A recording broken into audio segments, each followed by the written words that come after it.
What's going on, everybody? It's your boy Zoe, No Days Off DFS, here to bring you another NBA slate breakdown for the small 3-game slate we got today. If you guys are new here and you haven't done so already, make sure you guys hit that subscribe button so you don't miss any of the content we're putting out over here on the channel. Normally, we go over here, we cover a lot of the NBA stuff for DraftKings, talk about some props on Prize Picks, do videos for that and stuff. So if you guys are interested, especially in the DFS side of things, definitely hit that subscribe button so you don't miss anything or miss any of the content. And if you're looking for player pool, props, core plays, not only for the NBA, but for UFC, for football, for hockey, all those things, check the link down in the description below for the Dub Club. It's right there. Right now, currently, we got a promo going. You can get your first month for free when you sign up today. So definitely check that out because that promo will be going away soon. After that, we got some different tiers down there for you guys. So check that out if you guys are interested, but definitely tap in while you can. Yesterday's slate was not a bad slate at all. Did pretty good. Hit on a couple of props that we put up on the site. On top of that, also our core it smacked because we had the key to the slate, which was Tyrese Halliburton, popped off for a 60, almost 70 burger on the slate, and then just happened the right guys. Goga, the value yesterday was pretty good outside of Cam Reddish, so definitely was a pretty good slate all around. If you built right, I put some notes up on the site along with the core, and definitely was a pretty good day overall. So hopefully we can keep that rolling. I know today it's a small slate. It's only 3 games, so don't go too crazy, don't go too heavy on it, because of course small slate typically you end up with dupe lines unless you get that crazy low owned magical, oh, I'm gonna pop off in the spot type game from a player. Definitely it's Sunday, and in all honesty, in my career of playing DFS NBA, Sundays always some weird funky shit happens.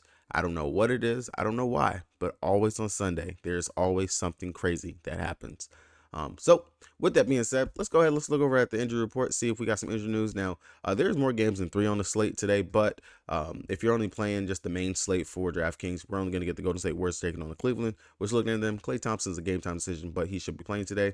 Then over here for Cleveland, they got their guys back. They got their boy Jared Allen, and they got Darius Garland back. So both of those guys, they started last game. I would expect much of the same here today, and maybe we could see some minute increase for those guys right there. Isaac Okoro, he's a game time decision. Definitely want to keep an eye out on that. Ty Jerome, Ricky Rubio, still out. Down over here for the Charlotte Hornets taking on Dallas, which they played last night. And one of the players that we had in the court, Terry Rozier, he was on a tier, and I promise you, he was going to put up close to, if not probably at least a 50 burger, because he was sitting at that 39, and he got injured right at the beginning of the fourth.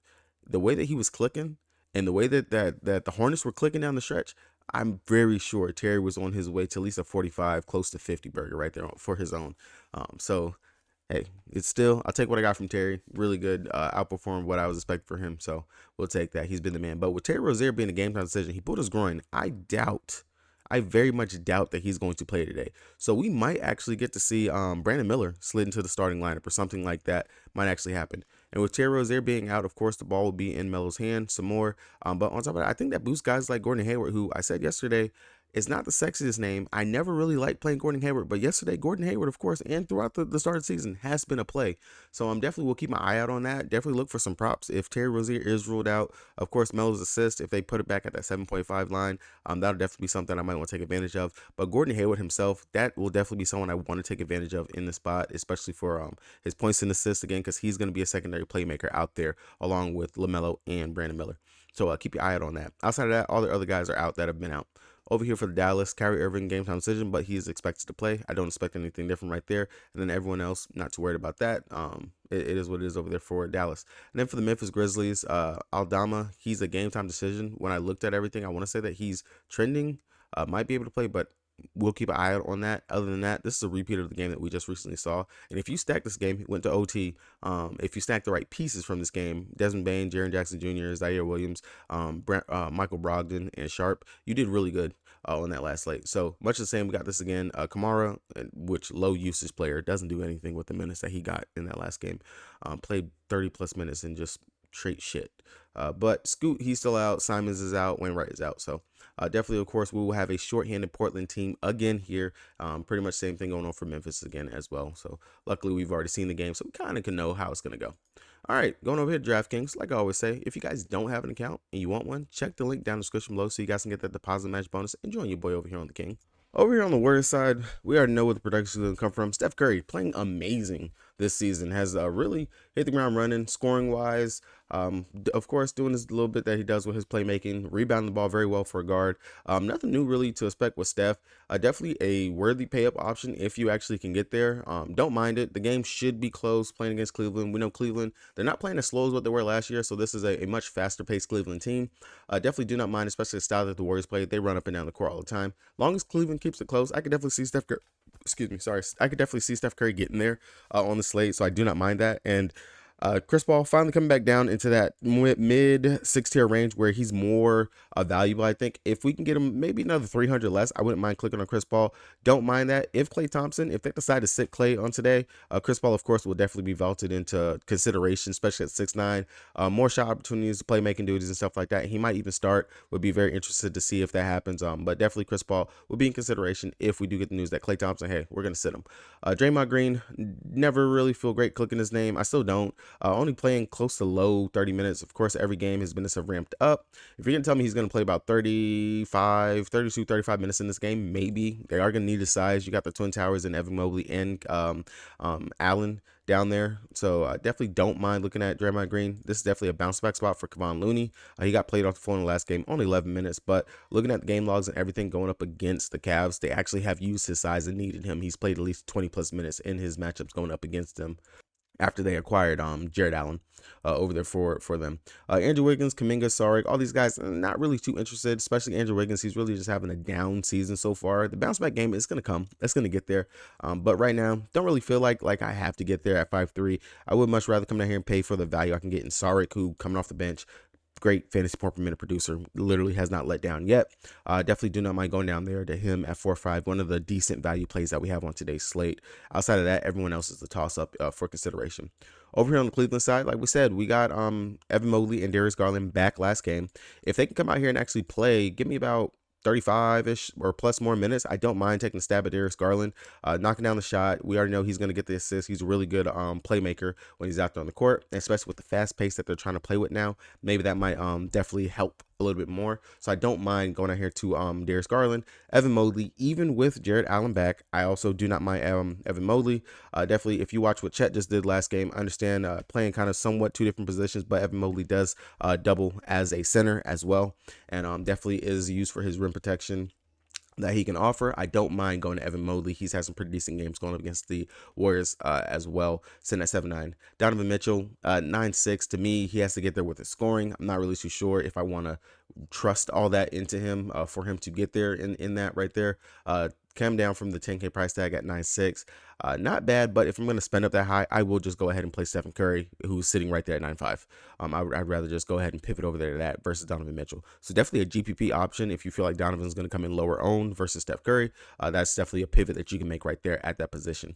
Outside of that, Allen, if you want to go ahead and get on the train now before it gets too hype, going out there, fantasy point per minute, 21 minutes, drop 24.25 fantasy points. If you can tell me he can go out there and play 28 minutes in this game, I can take the upside. I know he'll have like at least a 30, 35-ish fantasy point type game. The easy putbacks, he has the size towering over Kuminga and over Draymond Green. So I do not mind that if you want to hop on the train early versus being late. And then Max Strus, if he's actually knocking down the shots, GPP play only, not a must. Really relies a lot on the scoring. He has to score in order for him to actually get there and put up the fantasy points in production, especially with all the guys being back. Outside of that, Niang, they seem to love him off the bench. He will get some murder minutes. He'll be the main contributor that you want to go to off the bench, especially if Okoro is out. Definitely will be some more minutes right there secure for Niang in that spot. Going over to Charlotte, taking on Dallas. Like I said, looking over the injury report, I wouldn't be surprised if they actually were to start Brandon Miller. They could. They closed with him yesterday. And looking at everybody that they have actually on this team, I don't see them starting Theo. He's really been in the funk anyway. He's playing more of a backup point guard role. I don't see them putting him out there into the starting lineup. This really just feels like a spot that they would actually go ahead and just start the rookie who has played huge minutes and has looked pretty decent in his time out there. So I wouldn't be surprised if Brandon Miller was to start for the injured Terry Rozier. Now over here on the Hornet side, if you feel like LaMelo Ball is not going to be on a minutes limit, if we get that news, if he's going to be limited or anything like that, as we've seen, they have kept his minutes low 30s. They are not playing this kid long minutes. A lot of that, of course, probably does also have to do with the fact that he gets himself into foul trouble. And what better game to get yourself into more foul trouble than going up against Luka and Kyrie? This honestly should be a game that Dallas should be able to eat against the poor defense of the Hornets. But With that being said, LaMelo, GPP option for me. I'm not too comfortable playing him on a back-to-back, especially with just the minute limitation that he's really shown throughout the start of the season. I'm not personally going to mess with that or go there. Now, if Terry is going to be out, like I said before, that will vote players like Gordon Hayward, Brandon Miller, and PJ Washington into consideration. All these guys, really good usage rates whenever they're out there on the court. Gordon Hayward just been smashing, literally. Looks like Gordon Hayward of the Utah Jazz time when he's out there right now, looking very good, looks healthy, everything of the sort. So don't mind going to Gordon Hayward here at the 6'4", really good price tag. And then PJ Washington, power forwards going up against the Dallas Mavericks, ones that have decent usage rates, which PJ Washington does, have actually done very well in this matchup. So I don't mind coming out here to a PJ Washington, but if I'm choosing between the two, I will go Gordon Hayward over PJ if I'm going between the two of those plays right there.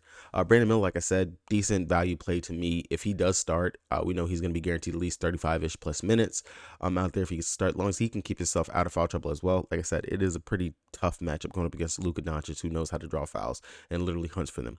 Mark Williams going up against Dallas, who we've attacked before in the past with bigs. Don't mind going right back to him. Played 30 minutes, looked very good out there in this time frame. 27 points, 2 steals, 2 blocks, 1 assist, and 7 rebounds. Don't mind going back to the big guy here on today's slate if you land right there, because we really don't have too many centers to worry about on today's slate at all. Over here on the Dallas side, we already know it's Luka Doncic, it's Kyrie Irving, but mainly it's Luka, who is the first, the second, the third, and sometimes the fourth option for this team. If you want some interest in Derek Lively, maybe that might need him for his size. We know he's played at least 33 minutes in one game. Well, 2 games he played at least 30 minutes. And those games that he played 30 minutes, he's dropped 35, 37 fantasy points. If they would actually give him the burn, give him the run, I don't mind going to Lively. Now, I know he's going to start, but the thing is he going to actually play the minutes has been the issue and problem. Might take a stab at him, 5'5", just get different on today's slate. I definitely do not mind going there because Hornets, as we've seen, Miles Turner, even though he got himself into foul trouble and had a couple turnovers, he still had a pretty decent game out there against them. And opposing centers still have done pretty good going up against the Hornets throughout the season anyway.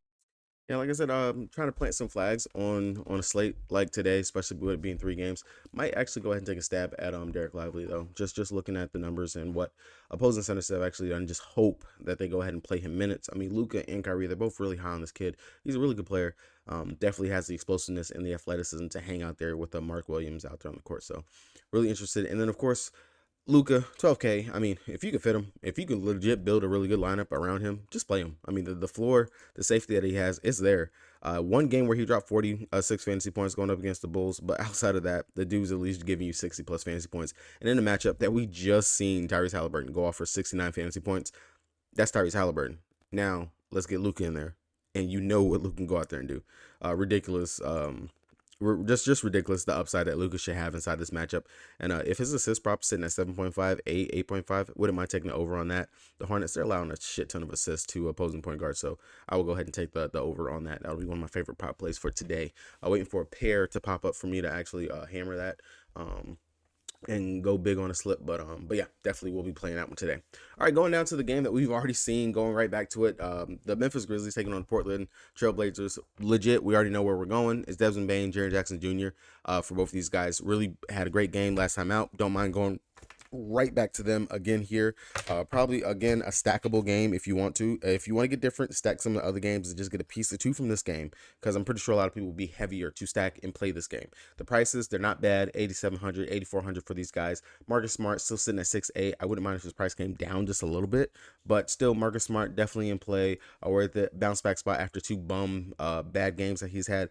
Xavier Tillman, if you feel like getting jiggy with that, at 5,900, I would rather just go ahead and play some of the other centers that we've already covered. Mark Williams, Lively, those would be better placed than me personally in this spot. Zaire Williams sitting at 4'6", still playing 27 minutes last game, getting the minutes, getting the burn, putting up some really good fantasy numbers. Fouled out of the game, but still dropped 28.5 fantasy points at 4,600. I'll go right back to Zaire Williams if I do not play any of Jaren Jackson Jr. or Desmond Bane on this side of the ball. Really do love the upside that he has, and he grades out as a really great value play on today's slate. Outside of that, maybe we could see some more minutes, for Biyombo. They recently signed him. Maybe he might actually touch the court or something like that. But really, it's just gonna be the main 2 studs and some value play over there for Zaire. Over here for the Portland, Brogdon, 7'8", price is well deserved. If they're gonna actually play him and let him run the offense and play, I will have a lot of just go ahead and play him. I see no reason not to go there. Skylar Mays, I was on him for value last game, but he only played 15 minutes, so I might not mess with that. He played pretty good though. Decent fantasy point production, I at least think so. But considering the game went to overtime and they really were reluctant to give him more run than what he got, that's kind of going to put me shy a little bit ways off of him. If Kamara is out, which he played 31 minutes and only put up 13.75 fantasy points, a bum. Trash.